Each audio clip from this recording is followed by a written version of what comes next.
July 24th, 1943. Dawn breaks over the Pacific, painting the ocean in shades of amber and gold. Through the periscope of USS Tinosa, Lieutenant Commander Dan Daspit watches something almost too perfect to be real. A massive Japanese tanker, 19,000 tons of steel and fuel, cutting through the water alone. No escort, no destroyer shadowing its flanks, just the Tonan Maru No. 3, the largest tanker in the Japanese fleet, exposed and vulnerable. Daspit's hands are steady on the periscope handles, but inside, every submariner's instinct is screaming. This is the shot, the kind of target that appears once in a career, maybe never. His crew has been hunting these waters for weeks, subsisting on recycled air and cold rations, enduring the claustrophobic tension of life underwater. And now, gift-wrapped by codebreakers who intercepted the tanker's route, here it is. He gives the order. Fire. The submarine shudders as 4 Mark 14 torpedoes, each one a marvel of American engineering, each one costing more than $10,000, the price of 15 brand new automobiles, streak through the water toward their target. The crew holds their breath. 30 seconds feel like 30 minutes.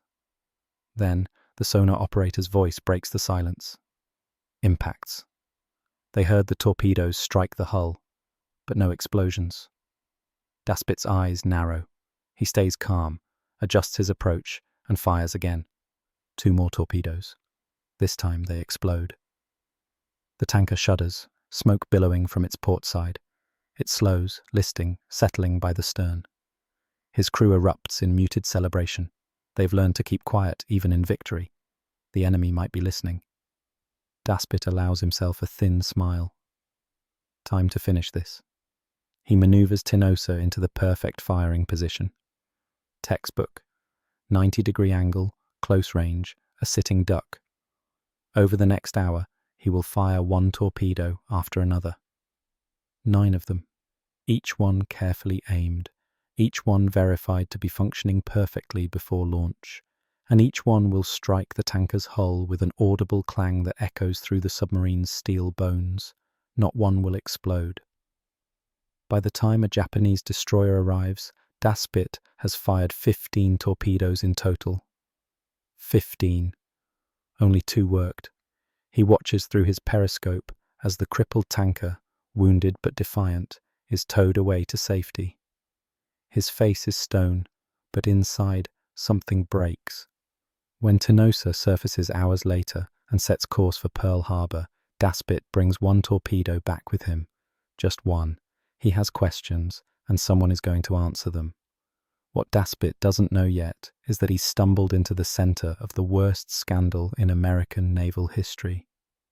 A scandal that stretches back 25 years, touches the highest levels of Navy bureaucracy, and has been killing American submariners in silence since the first day of the war.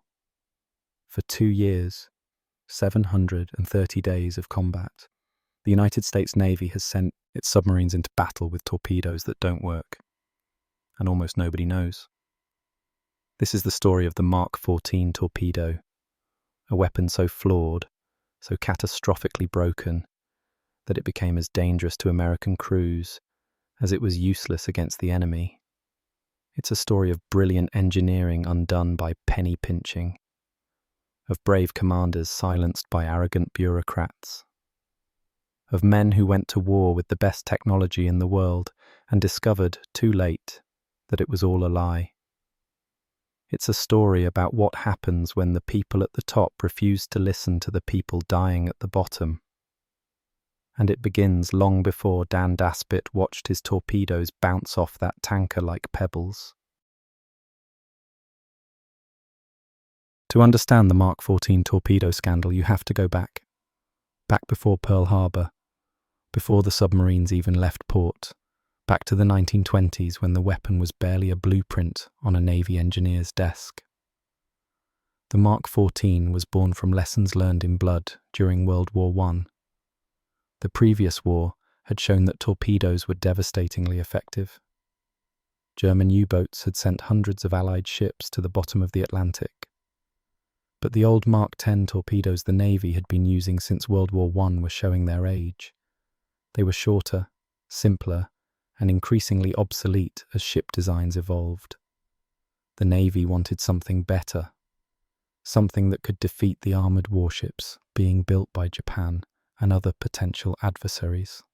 So in 1930, the Bureau of Ordnance, known as BUORD, the secretive branch of the Navy responsible for all weapons development, began designing a revolutionary new torpedo. The Mark XIV would be longer, faster, and deadlier than anything that came before it. 21 feet of precision engineering, powered by steam, capable of travelling over 9,000 yards at 46 knots. It could outrun most surface ships. And at its heart, something truly innovative, the Mark VI exploder. This was the secret weapon. Instead of simply crashing into a ship's hull and detonating, the old-fashioned contact method, the Mark VI had a magnetic influence feature. It could sense the magnetic field of a ship's steel hull and detonate underneath the target, breaking its keel and snapping the ship in half. No armour could protect against that. The blast from below would create a bubble of gas that would lift a ship out of the water and break its back. At least that was the theory. The engineers at BUORD were brilliant.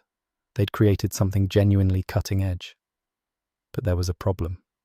Actually, several problems. The first was money. This was the Great Depression, 1933, 1934, 1935. America was hemorrhaging jobs. Banks were failing. Bread lines stretched around city blocks. People were starving. And Congress, desperate to cut costs anywhere they could, slashed the Navy's budget to the bone. The Mark XIV torpedo cost over $10,000 to build, in an era when a new car cost $700, when a nice house could be bought for $3,000. These weren't just expensive. They were staggeringly, prohibitively expensive. So BUORD made a decision. They would test the torpedoes, sure, but they would test them carefully, conservatively. They would not destroy a single torpedo unless absolutely necessary. After all, the nation couldn't afford to waste money blowing up $10,000 machines just to see if they worked. The testing program became a masterclass in irony. They would verify that the torpedo worked by never actually testing whether it worked. Here's how they did it. They would load a torpedo with a dummy warhead filled with water instead of explosives. Then they'd fire it at a target ship, watching to see if the exhaust trail passed under the hull. If the bubbles went under the target, success. Test passed. Retrieve the torpedo, mark it as verified, move on. They never detonated a single one. Never confirmed that the magnetic exploder would actually trigger. Never checked if the contact exploder would work if the magnetic feature failed. Never verified that the depth control would hold true with a real warhead, which weighed hundreds of pounds more than water. In the words of the submarine operational history written after the war began with an entire generation of submarine personnel, none of whom had ever seen or heard the detonation of a submarine torpedo. Let that sink in. The men who would be sent to fight Japan, men tasked with hunting the Imperial Japanese Navy's warships and merchant vessels, had never heard their primary weapon explode. They'd trained with dummy torpedoes. They'd practiced attack runs and firing solutions with simulation equipment. But they'd never witnessed the actual destructive power they'd be relying on to survive. It would be like training a soldier to shoot a rifle, but only with blanks. Then, on the first day of battle, handing them live ammunition and saying, "Good luck." But it gets worse. Because the testing that was done, limited as it was conducted in all the wrong places. The magnetic exploder was tested in the waters around Newport, Rhode Island, where the Naval Torpedo Station was located. Newport's magnetic field is different from the Pacific. Earth's magnetic field varies depending on where you are on the globe. The tests showed the magnetic exploder working beautifully in Newport's waters. But in the Pacific, where American submarines would actually be fighting, the magnetic field was different. Stronger in some places, weaker in others, variable in ways that the engineers never accounted for. And nobody knew, because nobody tested it there. The depth control mechanism was tested with water-filled warheads, but live warheads were filled with Torpex, a powerful explosive that was significantly heavier than water. This extra weight would cause the torpedo to run deeper than its settings indicated. Not a little deeper, a lot deeper. 10, 11, sometimes 12 feet deeper than intended. For a torpedo set to run at 10 feet under the surface, shallow enough to hit a ship's vulnerable upper hull, this meant it would actually run at 20 or 22 feet, passing harmlessly underneath even medium-sized vessels. But again, nobody knew, because they never tested it with live warheads. The contact exploder, the backup system that should trigger if the magnetic feature failed, had its own problems. It was based on an older design, the Mark III, which had issues in World War I. When a torpedo struck a target at a perpendicular angle, the ideal 90-degree broadside hit that every submarine commander trained for, the force of impact could jam the firing pin mechanism. The pin would bend or wedge sideways in its guides, preventing it from striking the detonator. The solution implemented in World War I was to install a stronger spring. But in the Mark VI, the design was changed, made more complex, and the spring wasn't strong enough to compensate. Nobody knew, because they never tested it by actually hitting ships. And then there was production.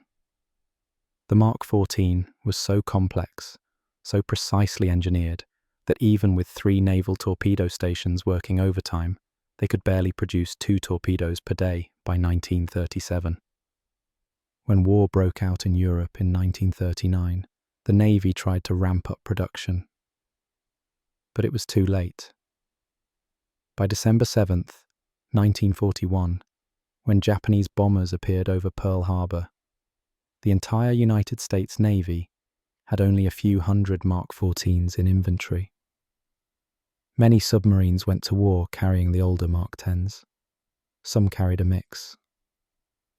And when Cavite Naval Base in the Philippines fell to the Japanese in the first weeks of the war, 233 torpedoes, nearly half the Navy's entire stock, were abandoned and lost.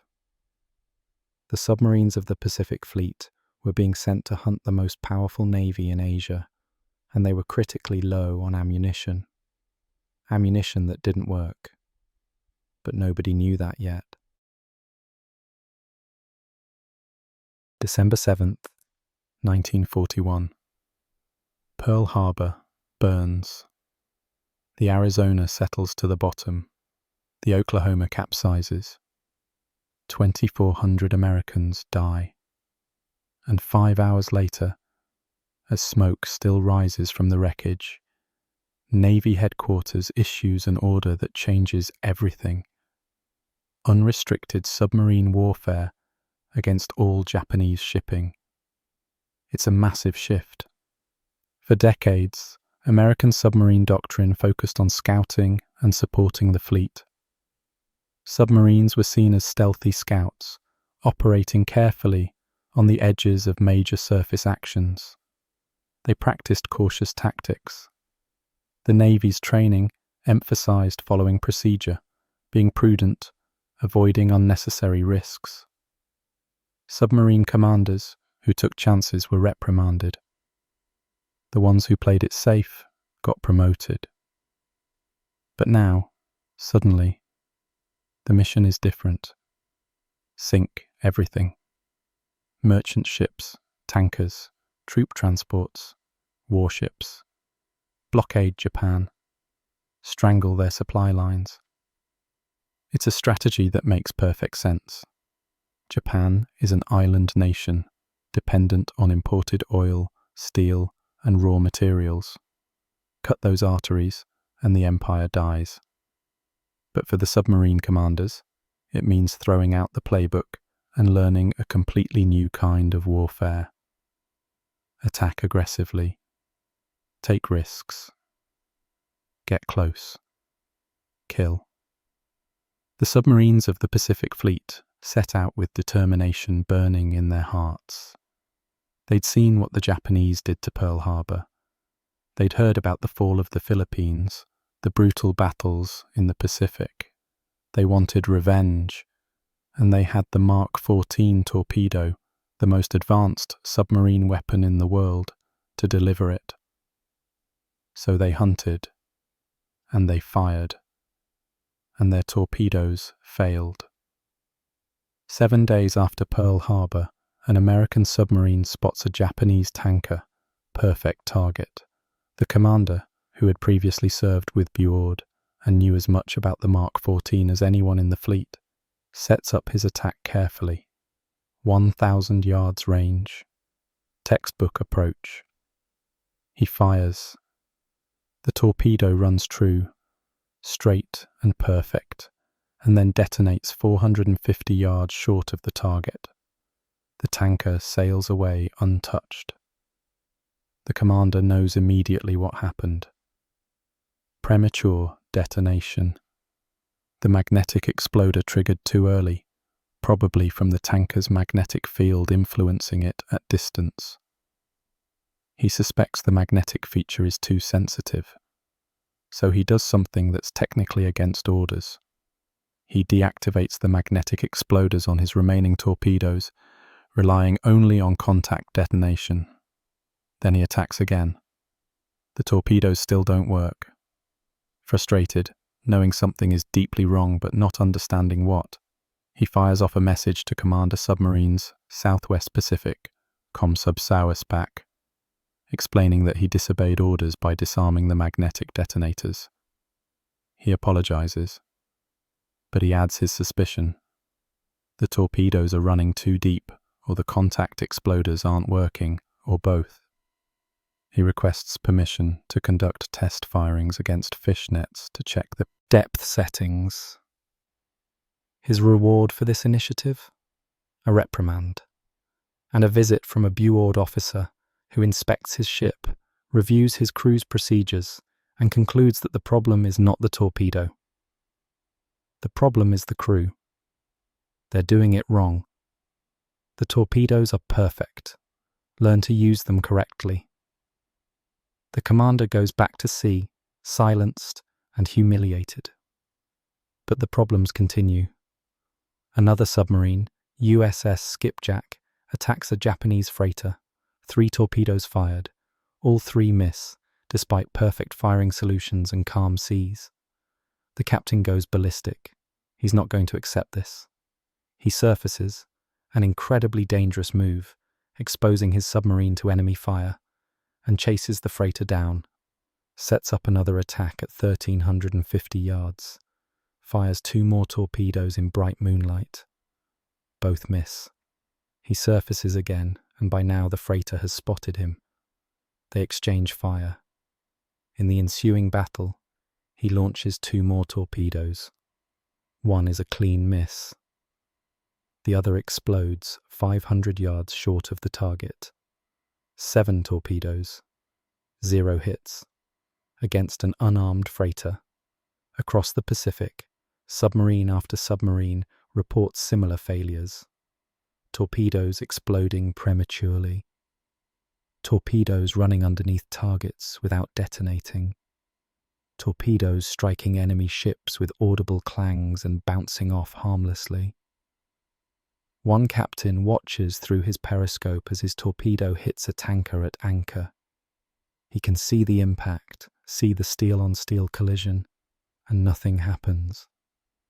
The torpedo doesn't explode. It just stops. He fires more.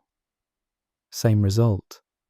Another submarine, USS Seawolf, ends her 6th patrol, having fired 17 Mark 14s to sink only 2 ships. 2 ships out of 17 torpedoes, a success rate of less than 12%. Her captain, Freddie Warder, decides to run his own experiment. He finds an 8,000-ton transport at anchor, perfect test conditions. No tide, no current, no variables. He fires 4 Mark 14s at various depth settings. The first, set at 18 feet, runs under the target and explodes on the beach behind it. The second, set at 8 feet, appears to hit the transport's side. The other 2, set at 4 feet, shallow enough that they should absolutely strike the hull, fail to explode. While Japanese shells burst around his periscope, Warder withdraws, reloads with old Mark 10 torpedoes, and attacks again. Both Mark 10s run hot and true and sink the transport. The old torpedoes work. The new ones don't. Warder writes a detailed report.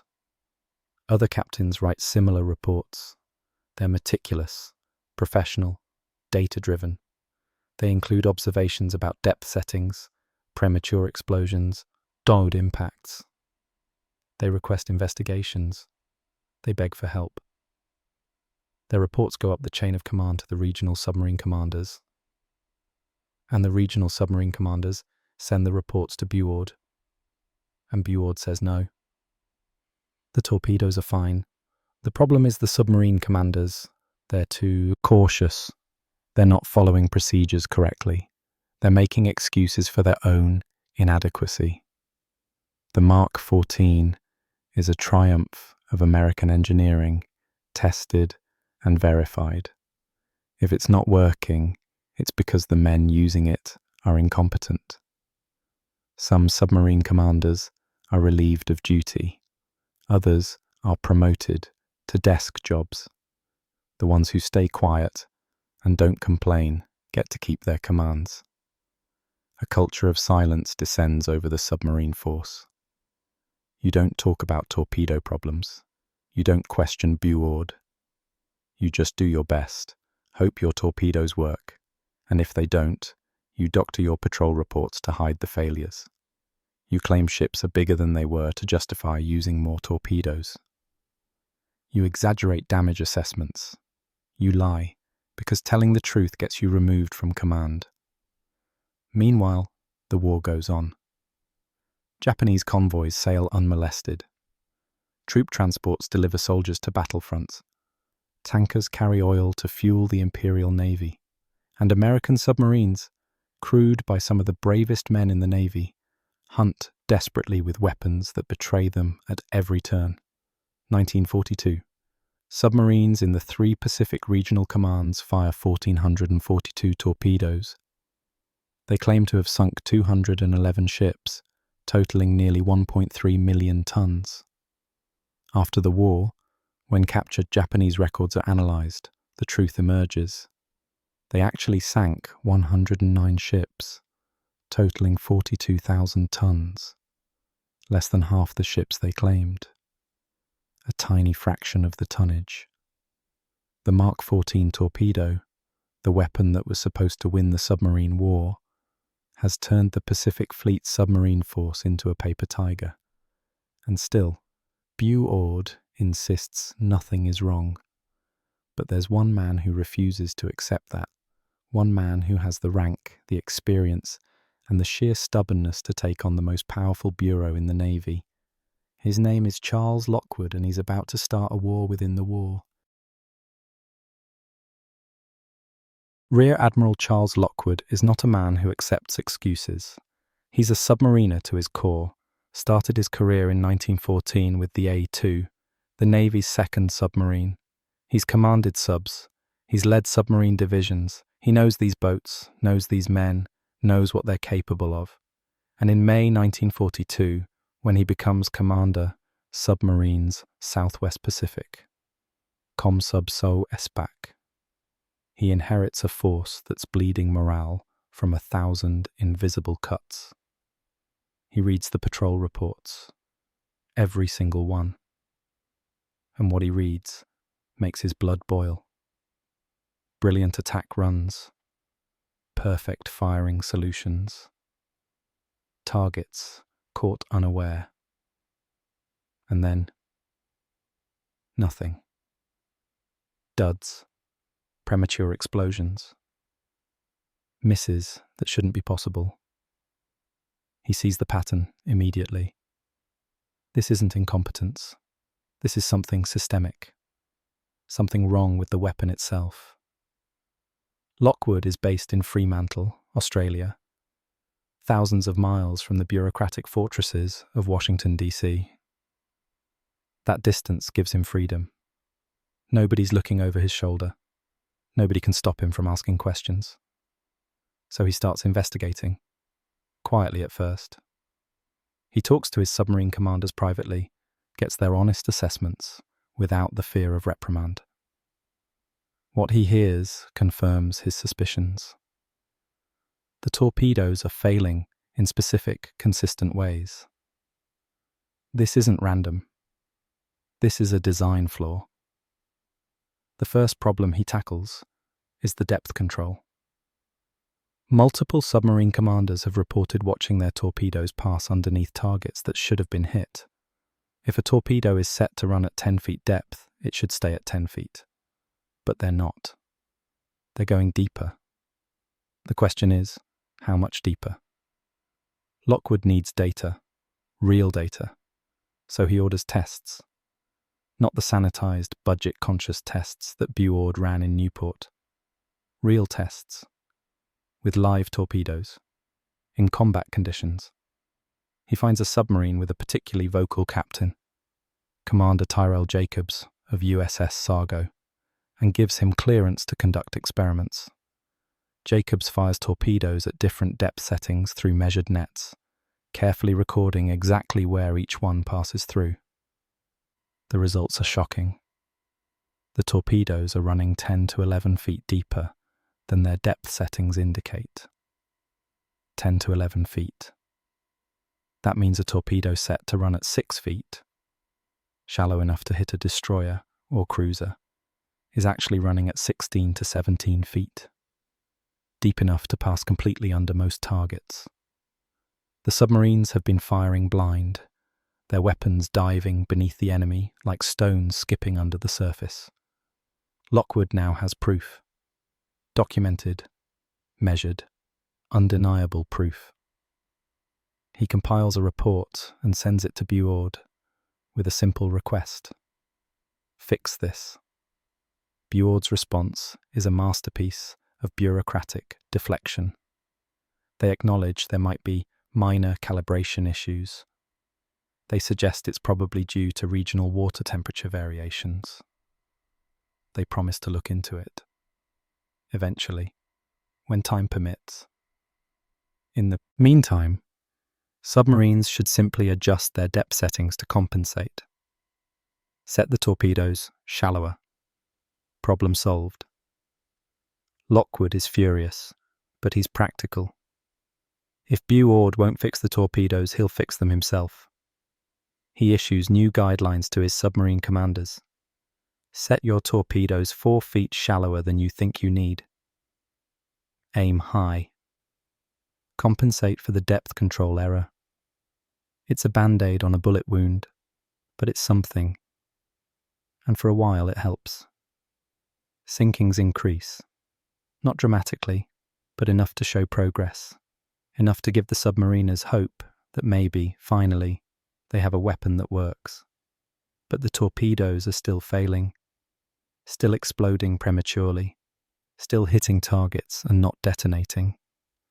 Fixing the depth control only solved one of the Mark 14's 3 fatal flaws.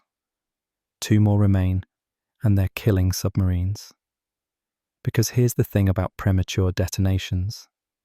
They don't just waste a torpedo. They give away the submarine's position. A torpedo exploding 400 yards from your target tells the enemy exactly where you are. It brings destroyers racing toward you, depth charges raining down. It turns a perfect ambush into a death trap. And across the Pacific, submarines are being sunk because their torpedoes betray them. Lockwood knows this. He's reading casualty reports alongside patrol reports, and the correlation is impossible to ignore. But taking on the magnetic exploder means going to war with Buord again. And this time, the fight will be much harder. Because the magnetic influence feature isn't just any component, it's the Navy's secret weapon. The cutting-edge technology that supposedly makes American torpedoes superior to everyone else's. Admitting it doesn't work means admitting that the entire concept is flawed. Means admitting that years of research and millions of dollars were wasted. Means admitting that Bureau was wrong. And Bureau doesn't admit mistakes. But Lockwood has an ally now. In June 1942, he's promoted and transferred to Pearl Harbor to become Commander Submarine's Pacific Fleet, COMSUBPAC. His old command in Australia goes to Rear Admiral James Fife. And crucially, back in Pearl Harbor, Lockwood now has access to better facilities, more resources, and most importantly, a first-rate torpedo officer named Swede Mommsen. Lieutenant Commander Charles Swede Mommsen is a legend in submarine circles. He invented the Mommsen lung, a breathing device that saved countless lives in submarine disasters. He's brilliant, methodical, and he doesn't care about politics. He cares about results. When Lockwood asks him to investigate the torpedo problems, Mommsen goes at it like a detective solving a murder. He starts with the magnetic exploder. The theory behind it is sound. Ships have magnetic fields. The Mark VI exploder contains a magnetic coil that detects changes in the local magnetic field. When the torpedo passes under a ship's steel hull, the field shifts, and the exploder triggers the detonation. Should work perfectly. In theory. Mommsen runs tests in controlled conditions. He takes apart magnetic exploders, examines them component by component, and he discovers something infuriating. The magnetic exploders are hypersensitive. Not just sensitive, hypersensitive. They're triggering from magnetic anomalies that have nothing to do with enemy ships. Earth's natural magnetic field fluctuates. Ocean currents can create slight variations. Even the submarine's own magnetic signature can influence the torpedo after launch. And remember, these exploders were calibrated for the magnetic field around Newport, Rhode Island. But in the Pacific, especially near the equator, where much of the fighting is happening, the magnetic field is completely different. The exploders are operating outside their design parameters. They're triggering too early, too late, or sometimes not at all. They're essentially random. Mommsen prepares a detailed technical report, charts, data, proof.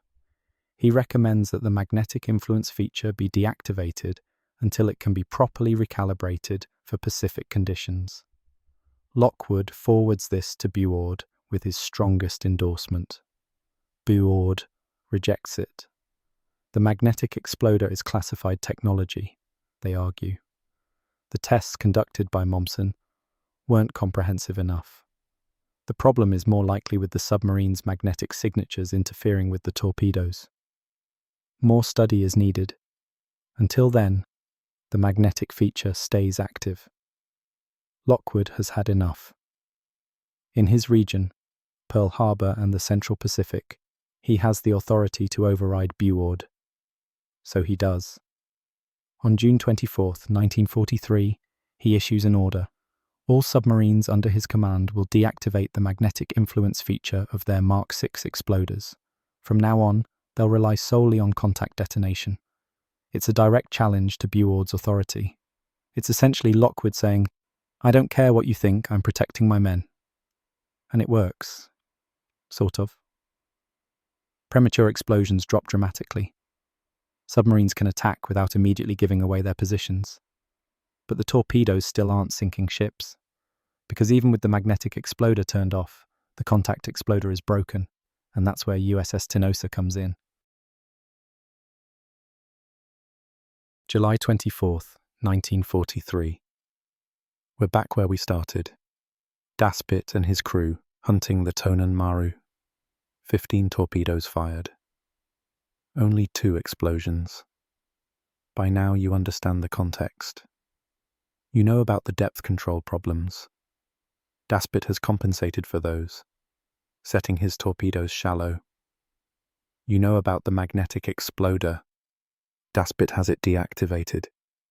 He's done everything right, everything by the book, every lesson learned, every adjustment made, every fix implemented. And still, his torpedoes are bouncing off the target like rubber balls. When Daspit arrives at Pearl Harbor on August 4th, he doesn't head to the officers' club, doesn't go to his bunk, doesn't even fill out the standard patrol report. He goes directly to Admiral Lockwood's office, and he brings that last torpedo with him. The one he saved. The one he didn't fire. Because Daspit is an engineer at heart, and he knows you can't fix a problem unless you understand what's broken. Lockwood later writes about that meeting. He expected Daspit to storm in cursing, damning everyone from Buord to God himself. And he wouldn't have blamed him. 19,000-ton tankers don't grow on trees. But Daspit is quiet, controlled, coldly, precisely, professionally, furious. He lays out what happened, the firing solutions, the ranges, the angles, the impacts, the silence afterward. And then he puts that last torpedo on Lockwood's desk and says, in effect, "Find out what's wrong." Lockwood calls in Swede Mommsen. Together with other torpedo experts from the submarine base, they take Daspit's torpedo apart. Not carefully, not gently. They're done being diplomatic with Buord's precious technology.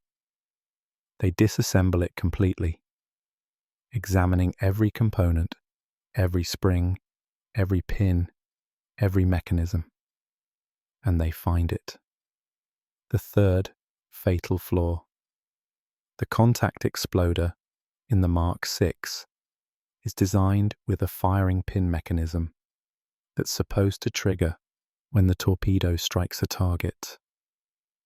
On impact, a firing pin shoots forward, breaks through a shear pin, and hits the detonator.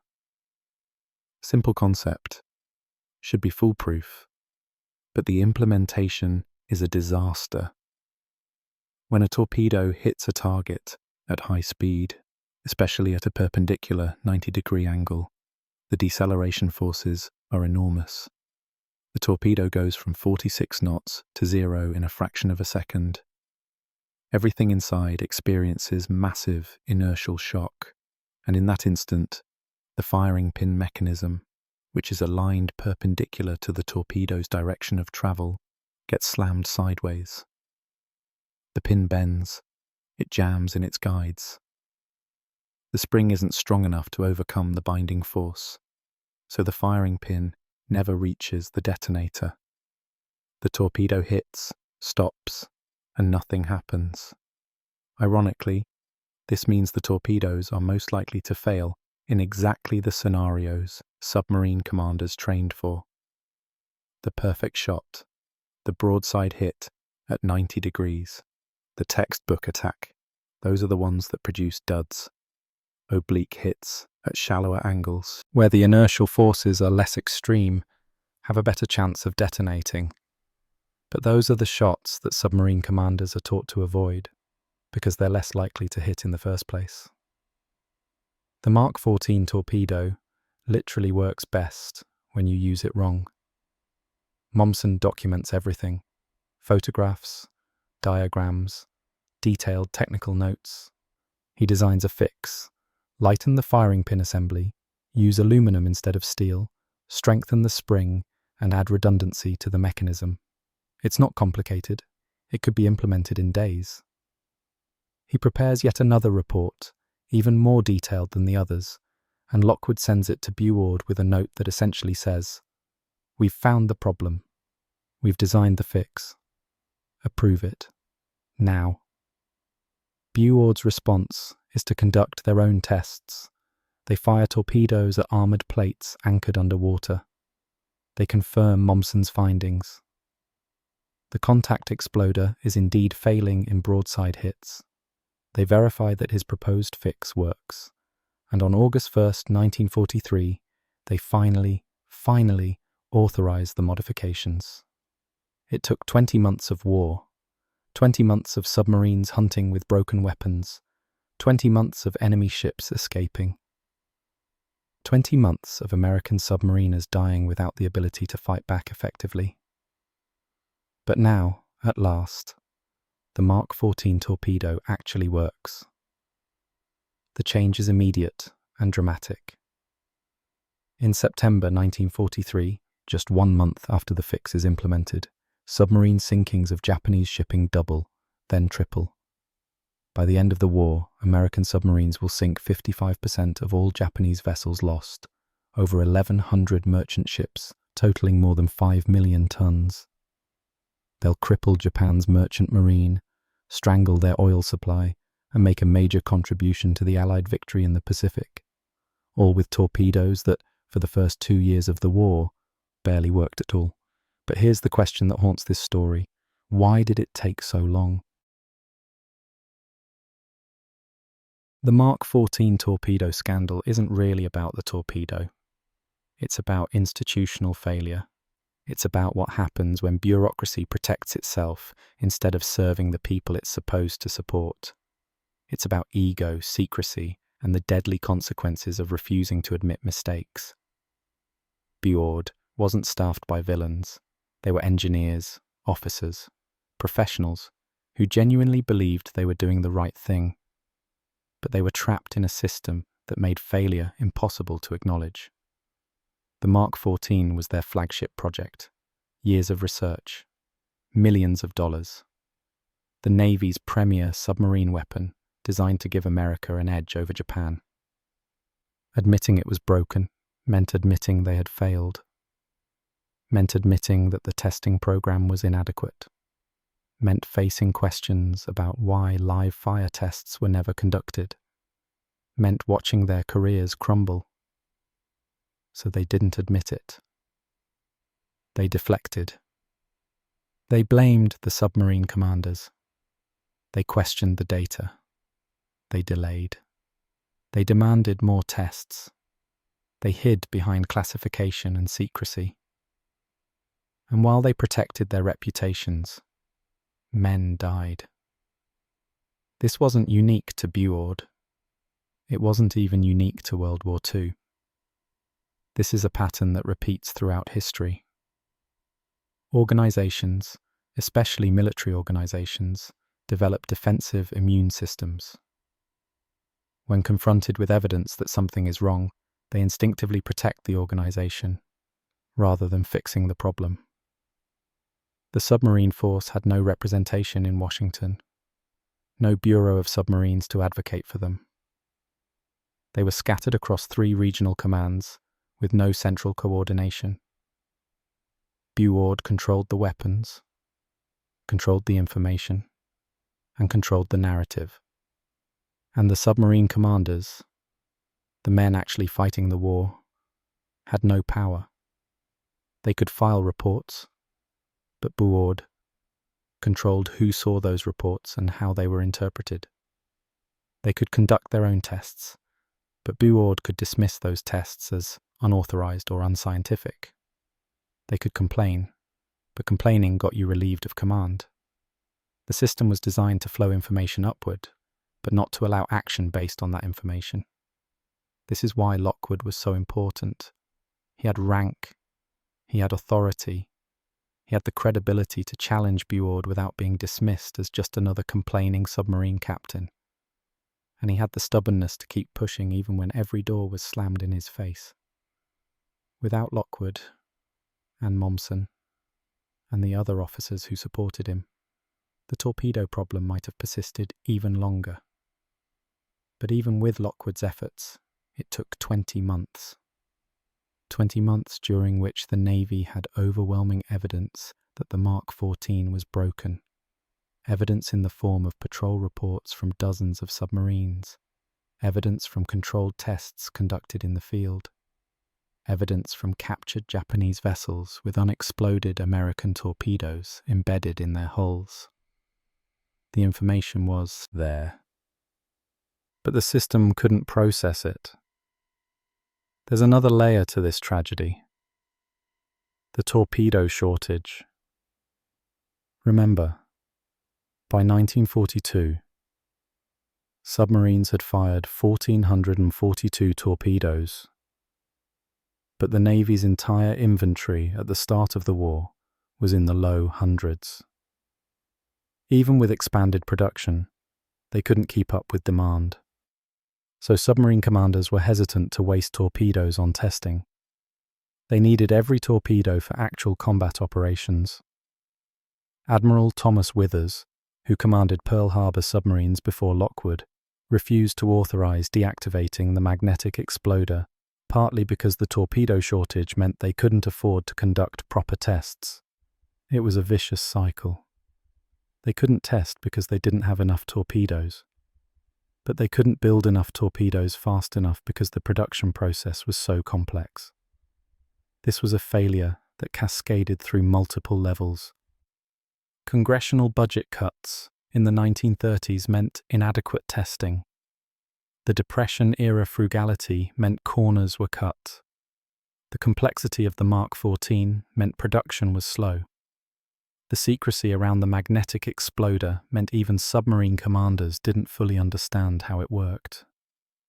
The organizational structure of the submarine force meant there was no unified voice advocating for fixes. And Bureau's institutional arrogance meant they refused to listen even when the evidence became overwhelming. Lives were lost because of this. We can't know exactly how many. 53 American submarines were lost during World War II. 20 of those were sunk before October 1943, before the torpedo fixes were complete. We can't say definitively that faulty torpedoes caused those losses, but we know that submarines with broken torpedoes couldn't defend themselves effectively. We know that premature explosions gave away their positions. We know that dud torpedoes meant missed opportunities to sink enemy warships that later hunted them down. We know that the frustration and low morale contributed to mistakes and poor decisions. And we know that Japanese shipping, which should have been devastated from day one of the war, continued flowing relatively freely for 2 years. Oil reached Japanese carriers and battleships. Troops reached invasion zones. Supplies sustained their war machine. Every ship that escaped because an American torpedo failed was a ship that could carry the war to American allies, to American soldiers fighting on islands across the Pacific. The strategic implications were profound. The United States entered World War II with a plan to use submarines as a strategic weapon against Japan.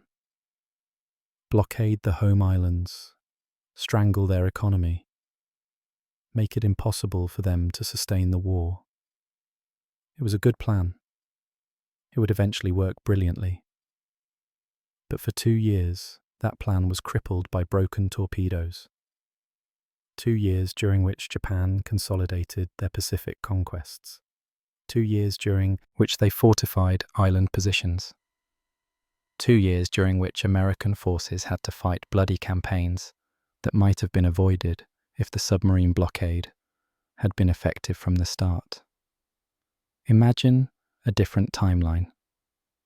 Imagine if the Mark 14 had been properly tested before the war. Imagine if those live fire tests had revealed the depth control problem, the magnetic exploder issues, the contact exploder failures. The fixes were simple once identified. They could have been implemented in weeks.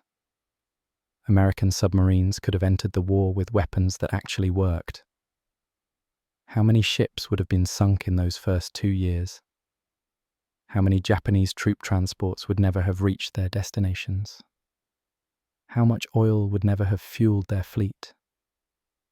Would the war have ended sooner? Would fewer American soldiers have died on those Pacific islands? We can't know. History doesn't offer do-overs, but we can learn from it. The story of the Mark 14 torpedo doesn't end with the fixes in August 1943. That's when it transforms from a scandal into a success. With working torpedoes, American submarines become the terror of the Pacific. They hunt in wolf packs. They devastate Japanese convoys. They sink warships and merchant vessels with ruthless efficiency.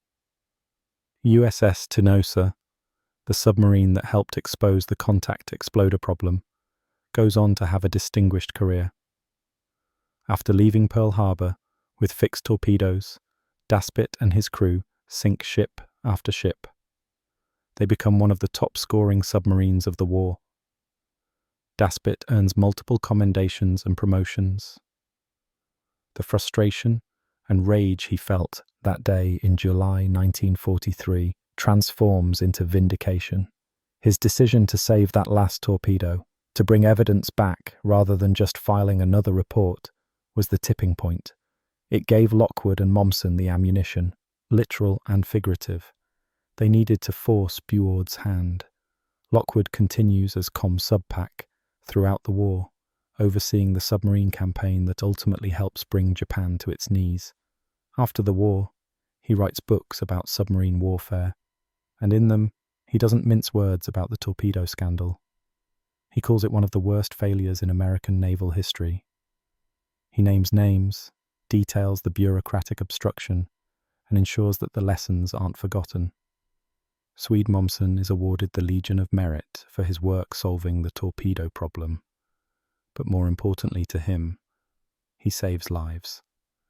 Every submarine that goes to war after August 1943 has a weapon they can trust. Every submarine commander knows that when they fire, their torpedoes will do what they're designed to do. That confidence is priceless. It changes tactics, improves morale, and makes the submarine force into the elite fighting unit it was always meant to be. Buord, for its part, gradually accepts the reality of what happened. After the war, they conduct thorough reviews of the torpedo program. Some officers face quiet reprimands. Procedures are changed.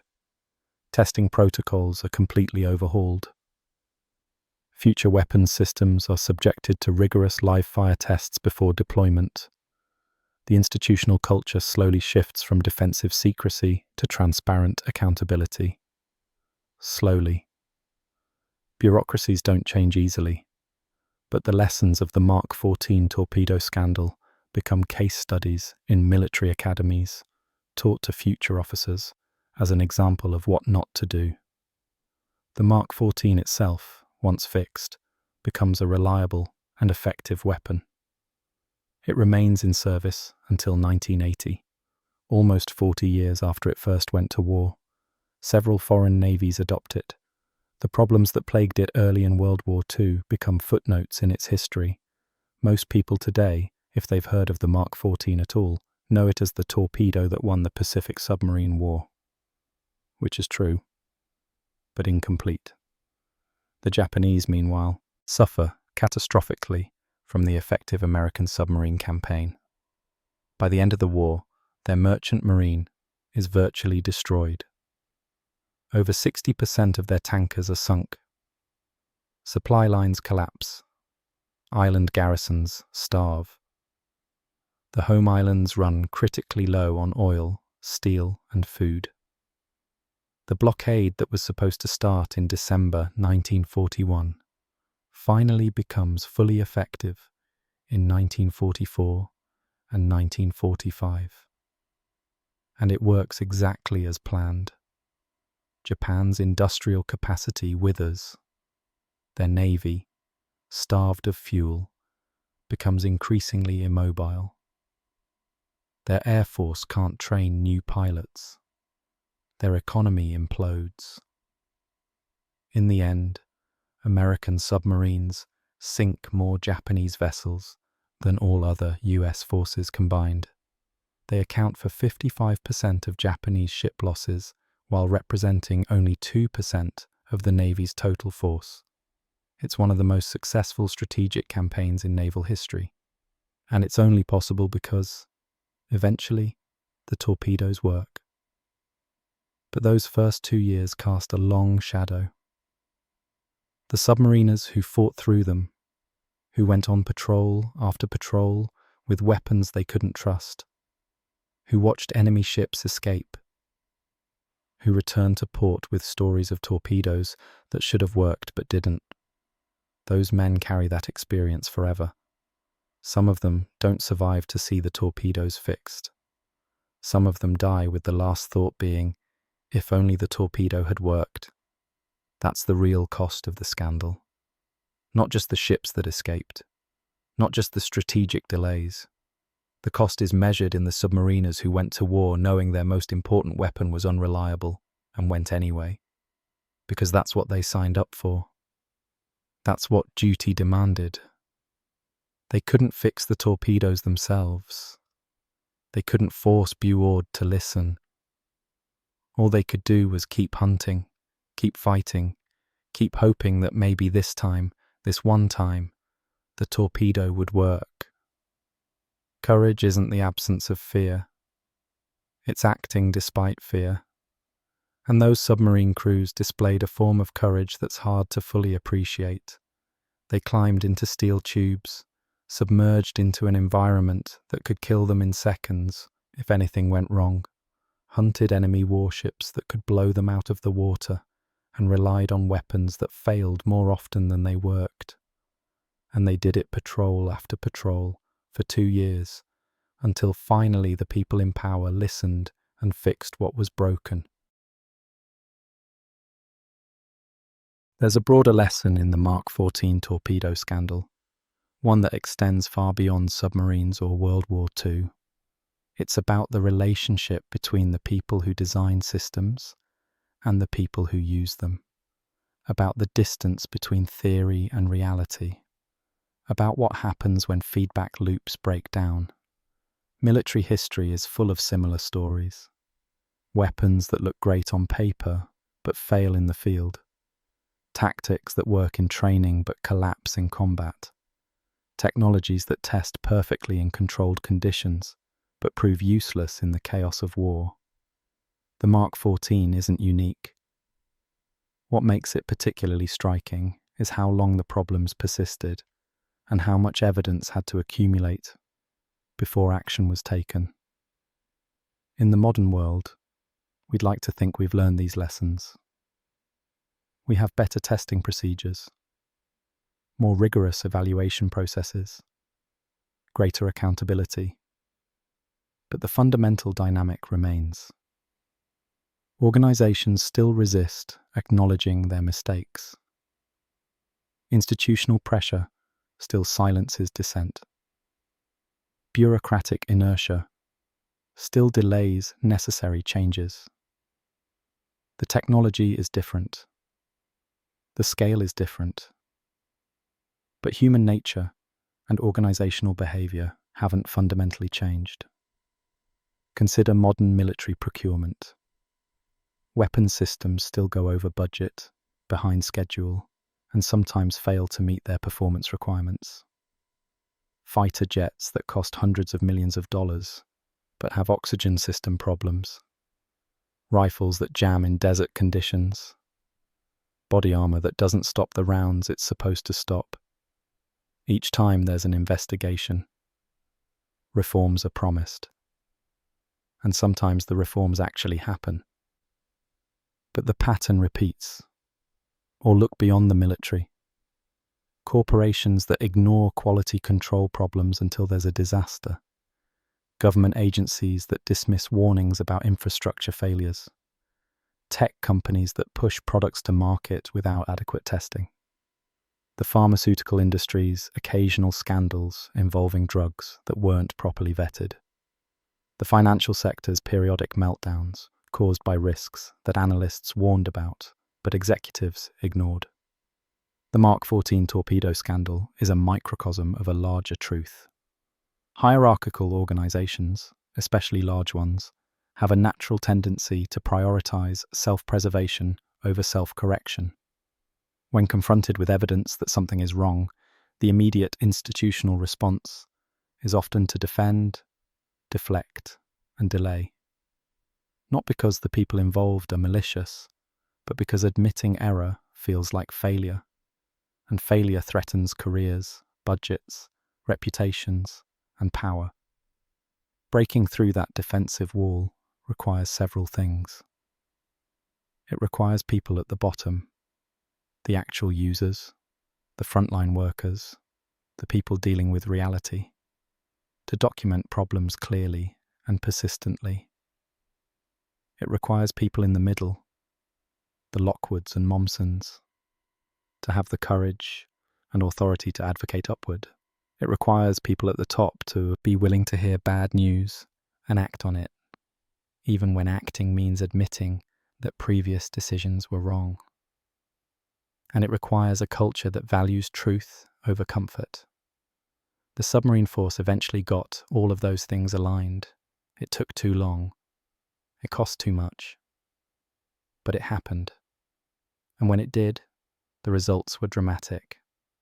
That's the hopeful part of this story. Systems can change. Organizations can learn. But they don't do it automatically. They do it when people push them to change.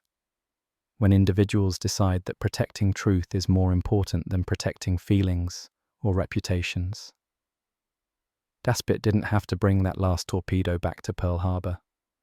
He could have fired all 15, written his report, and moved on. Lockwood didn't have to challenge Buord. He could have passed the complaints up the chain and let someone else deal with it. Momsen didn't have to spend weeks meticulously documenting every flaw in the torpedo system. He could have done a cursory investigation and filed a bland report. But they didn't. They pushed. They persisted. They made it impossible for the problem to be ignored. That's what it takes. Not heroes in the dramatic sense, just people who refuse to accept that broken things should stay broken. People who care more about solving problems than avoiding conflict. People who understand that short-term discomfort, the awkwardness of challenging authority, the frustration of bureaucratic resistance, the risk to their careers, is worth it if it prevents long-term disaster. The submariners who fought through the torpedo scandal were victims of a system failure.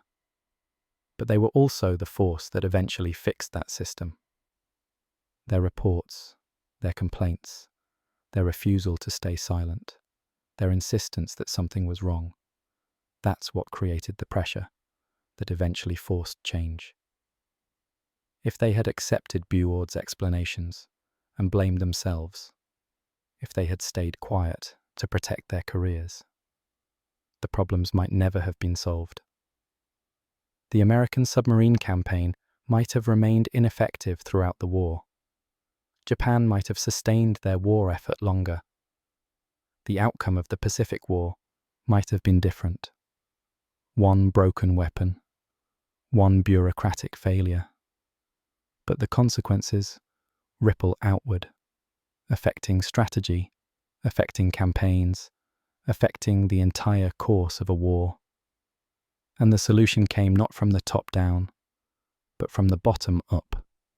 From the people actually using the weapons, reporting what they saw, insisting on being heard, until finally the truth could not be denied. Let's return one more time to USS Tinosa. July 24th, 1943. Imagine being in that submarine. You're in the sonar room, or manning the torpedo tubes, or standing watch in the engine room. You've just spent the last hour watching your captain fire torpedo after torpedo at a sitting duck target. You've heard them hit. You've felt the submarine shudder with each launch. And then, silence. No explosion. No sinking ship. Just silence. What goes through your mind? Frustration, certainly. Anger. Confusion. Maybe fear, because you're using up your ammunition and not accomplishing the mission. And now there's a destroyer hunting you. But also, maybe, a grim satisfaction. Because finally, this failure is so obvious, so undeniable, that something has to change. You can't dismiss 15 torpedoes hitting a target and only 2 exploding as crew error. You can't blame that on the submarine commander. You can't sweep that under the rug. When Tinosa surfaces and heads back to Pearl Harbor, the crew knows they're carrying more than just one unused torpedo. They're carrying proof. Evidence. The smoking gun that will force the Navy to admit what submariners have been saying for 2 years. It's both a failure and a victory. They didn't sink the ship, but they might have just saved the submarine force. That day in Pearl Harbor, when Daspit walks into Lockwood's office, he's not just representing himself. He's representing every submarine commander who fired torpedoes that didn't work, every crew that went to war with unreliable weapons, every patrol report that was dismissed, every complaint that was ignored. He's carrying the collective frustration and determination of the entire submarine force. And he's saying, enough. Fix this. Now. And they do. Not because Daspit asks nicely, not because one more report makes the difference, but because the evidence is finally, irrefutably, overwhelmingly clear. Because Daspit brings back that torpedo, gives them something physical to examine, something they can't dismiss as a misinterpretation or an exaggeration. Because sometimes changing a broken system requires not just documentation and arguments, but tangible proof that can't be ignored. The Mark 14 torpedo scandal is fundamentally a story about communication, about the gap between the people who make things and the people who use them, about what happens when that gap becomes a chasm, when feedback loops break down, when institutional hierarchy overrides empirical reality. For 2 years, submariners were shouting that the torpedoes didn't work. For 2 years, Buord wasn't listening. Not because they were stupid or malicious, but because they were trapped in their own perspective, their own assumptions, their own institutional imperatives. Bridging that gap required people willing to fight for the truth, required evidence that couldn't be dismissed, required persistence in the face of bureaucratic resistance, required authority, figures willing to risk their careers by challenging the establishment. It required all of those things working together, and eventually, it worked. The fixed Mark 14 torpedo went on to sink over 4 million tons of Japanese shipping.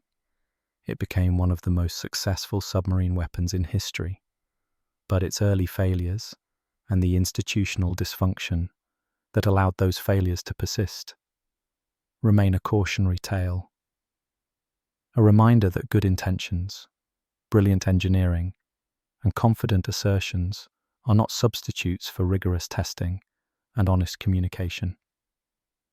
A reminder that the people using a system often understand it better than the people who designed it. A reminder that listening to feedback, especially uncomfortable feedback, is not a sign of weakness, but a prerequisite for success. And most importantly, a reminder that broken systems don't fix themselves. They're fixed by people who refuse to accept broken systems. By people who see problems and insist on solving them, even when it's difficult, even when it's uncomfortable, even when powerful interests want them to stay quiet. The Mark 14 torpedo was broken, but it was fixed, because people like Daspit, Lockwood and Momsen wouldn't accept anything less. The war ends on August 15th, 1945. Japan surrenders. The atomic bombs, the Soviet invasion of Manchuria, the collapse of their defensive perimeter, the destruction of their cities. All of these contributed to that surrender. But so did the starvation, the lack of oil, the shattered merchant marine, the economic asphyxiation caused by American submarines. By the end of the war, American submarines have conducted 1,682 war patrols. They've sunk 1,678 merchant ships totaling over 5 million tons. They've sunk 214 Japanese warships, including 1 battleship, 4 fleet carriers, 4 escort carriers, 3 heavy cruisers, 9 light cruisers, and 43 destroyers. They've decimated Japan's submarine force, sinking 23 enemy submarines. And they've rescued 504 aviators who ditched in enemy waters, including future President George H.W. Bush.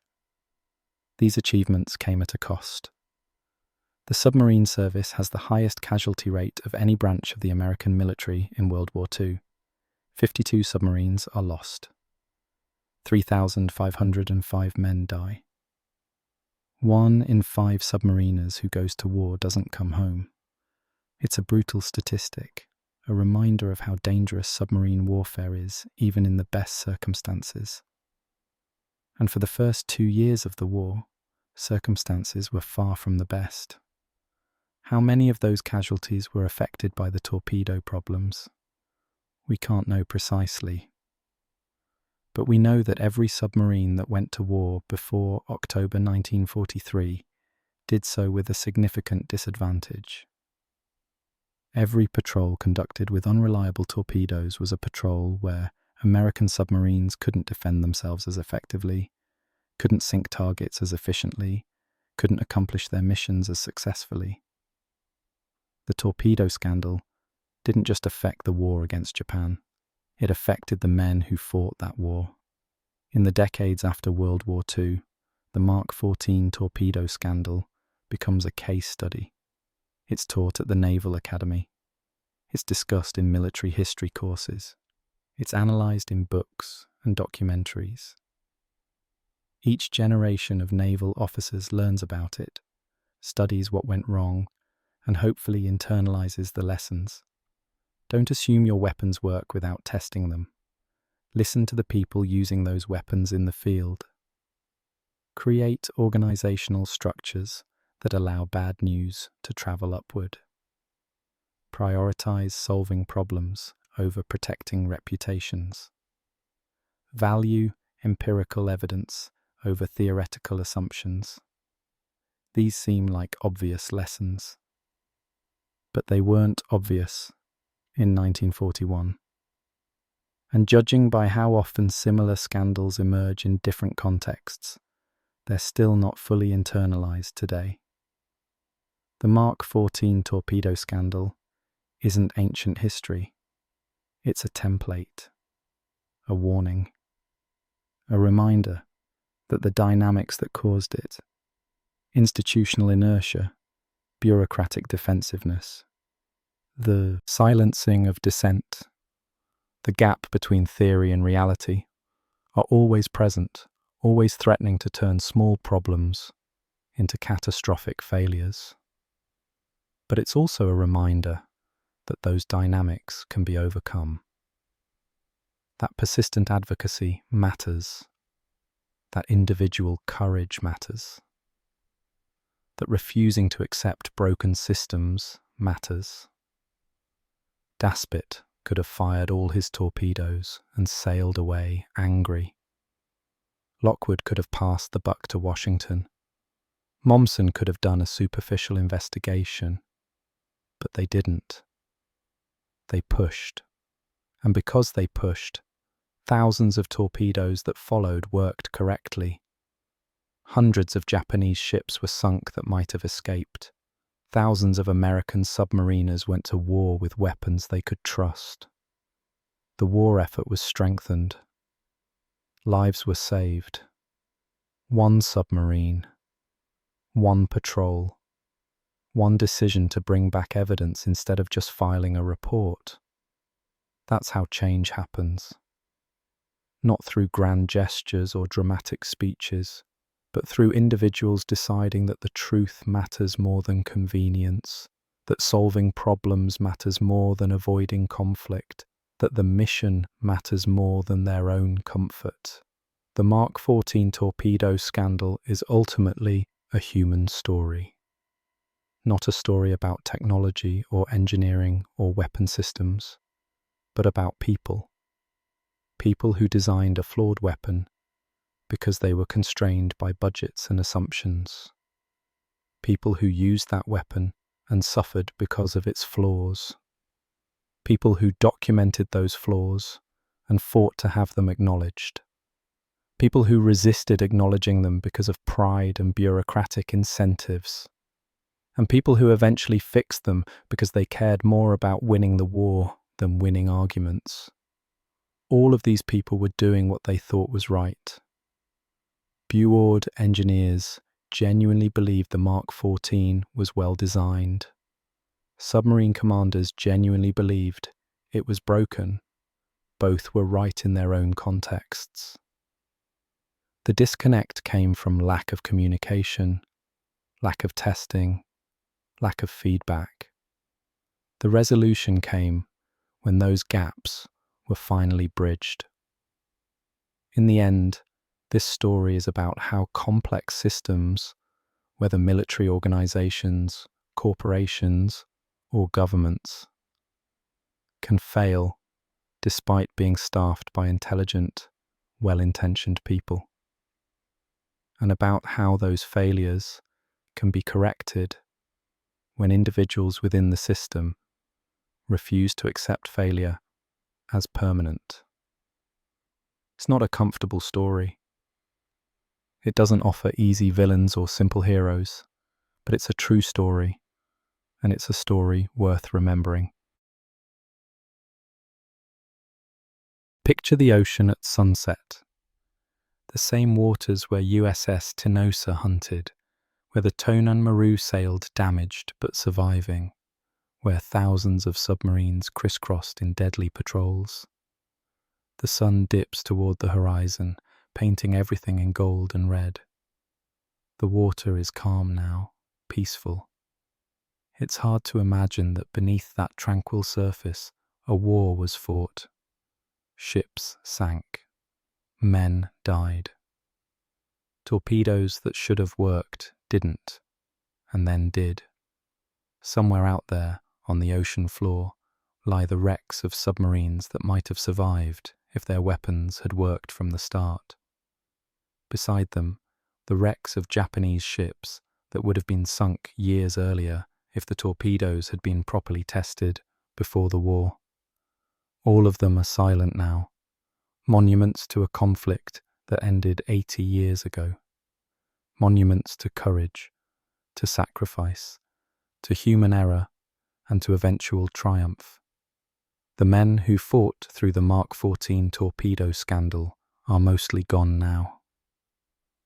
Daspit passed away in 2006. Lockwood died in 1967. Momsen in 1967. The submariners who crewed those boats, who fired those torpedoes, who survived despite the failures and the frustration. They're part of history now. Their stories preserved in patrol reports and official histories and fading memories. But the lessons remain. Every time a military organization deploys a new weapon system, someone should remember the Mark 14. Every time an engineer designs something that will be used in life or death situations, they should remember the importance of realistic testing. Every time someone in authority dismisses complaints from the field, they should remember what it cost when Bureau refused to listen. Every time a whistleblower risks their career to expose a systemic problem, they should remember that Daspit brought that torpedo back to Pearl Harbor and changed history. We build systems. We trust them. We assume they work because we designed them to work, because we tested them within parameters we thought were sufficient, because acknowledging they're broken is uncomfortable and expensive and embarrassing. And sometimes those assumptions kill people.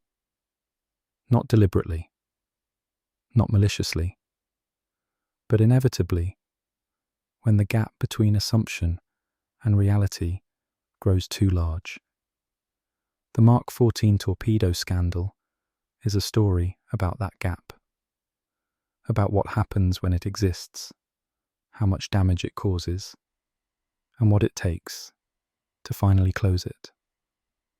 It's a story that should make us uncomfortable, should make us question our own assumptions, should make us wonder what systems we're trusting right now that might be broken in ways we haven't discovered yet, should make us commit to listening when people report problems, to testing rigorously before deployment, to valuing truth over institutional pride. Because somewhere, right now, there's probably another version of this story developing. A weapons system that doesn't work as designed. A medical device that fails under real-world conditions. A safety protocol that looks good on paper but breaks down in practice. A technology that's been deployed without adequate testing. And there are probably people trying to report it, filing complaints that are being dismissed, insisting that something is wrong while authorities insist everything is fine. The Mark 14 torpedo scandal tells us to listen to those people, to take their complaints seriously, to investigate thoroughly, to prioritize solving problems over protecting reputations, to remember that lives depend on getting this right. 8 decades later, that lesson still matters. The technology changes. The context changes. But human nature, organizational dynamics, and the eternal tension between theory and reality remain constant. We can choose to learn from the past, or we can repeat it. We can listen to the people using our systems, or we can dismiss them. We can test rigorously, or we can assume our designs are perfect. We can admit mistakes quickly, or we can defend them for years while the cost accumulates. The submariners of World War II paid the price for the wrong choices. They went to war with broken weapons and fought anyway, because that's what duty demanded. They couldn't fix the torpedoes themselves, but they documented the problems, reported them persistently, and eventually forced the system to listen. Their courage wasn't just in facing the enemy, it was in facing their own leadership and saying, "This is broken and we need it fixed." That's the real legacy of the Mark 14 torpedo scandal. Not the engineering failures or the bureaucratic obstruction, but the eventual triumph of truth over institutional inertia. The proof that even deeply broken systems can be fixed when enough people refuse to accept the brokenness. The reminder that individual actions matter, that speaking up matters, that persistence matters. In the end, the Mark 14 torpedo worked. Not because it was well designed from the start. It wasn't. But because people who cared more about winning the war than preserving their pride were willing to admit mistakes and fix them. Because submarine commanders who risked their careers kept reporting problems even when told to shut up. Because officers like Lockwood and Momsen used their authority to force change, even when it meant fighting their own organization. Because a young lieutenant commander named Dan Daspit brought one torpedo back to Pearl Harbor and demanded answers. The Pacific Ocean is vast. The war fought across it involved millions of people, thousands of ships, countless stories of heroism and sacrifice. The Mark 14 torpedo scandal is just one story among many.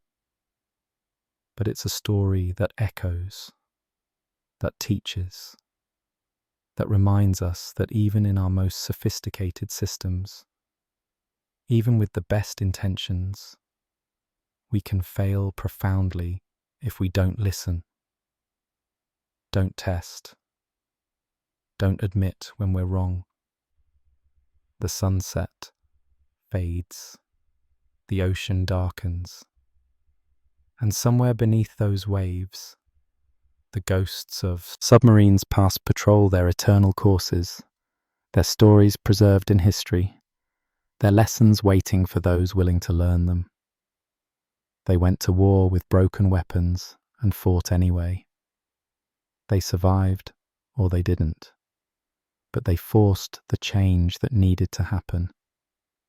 And in doing so, they helped win a war and taught a lesson that transcends that war. Trust, but verify. Design, but test. Create, but listen to users. Lead, but hear criticism. Build systems, but remain humble about their limitations. And when something is broken, fix it. Don't defend it. Don't delay. Don't dismiss the people reporting the problem. Fix it, because lives depend on it. Always have. Always will. That's the lesson of the Mark 14 torpedo scandal. That's why it matters. 8 decades later.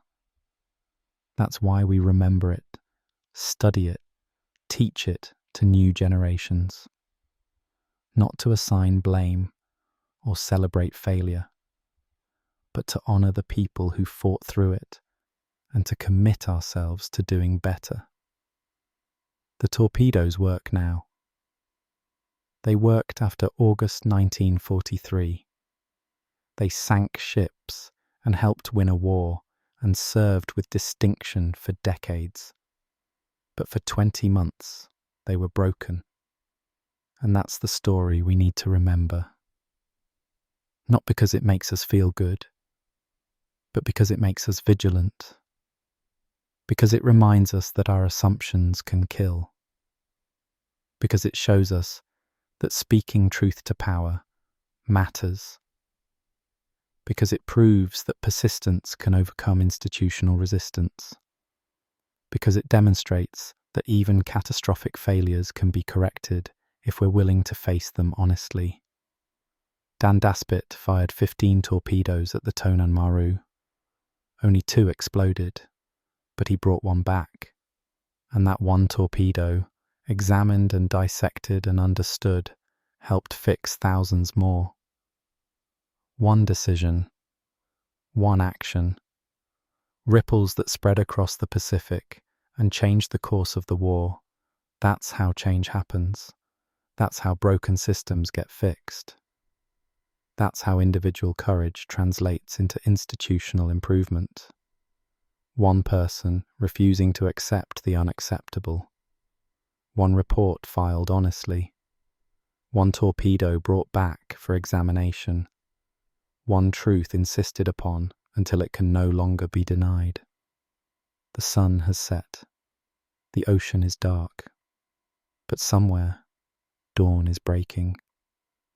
And with it, the possibility, always the possibility, of doing better, of learning from the past, of honouring those who fought through failure by ensuring we don't repeat it, of building systems that work, testing them rigorously, listening to the people who use them, and fixing them quickly when they break.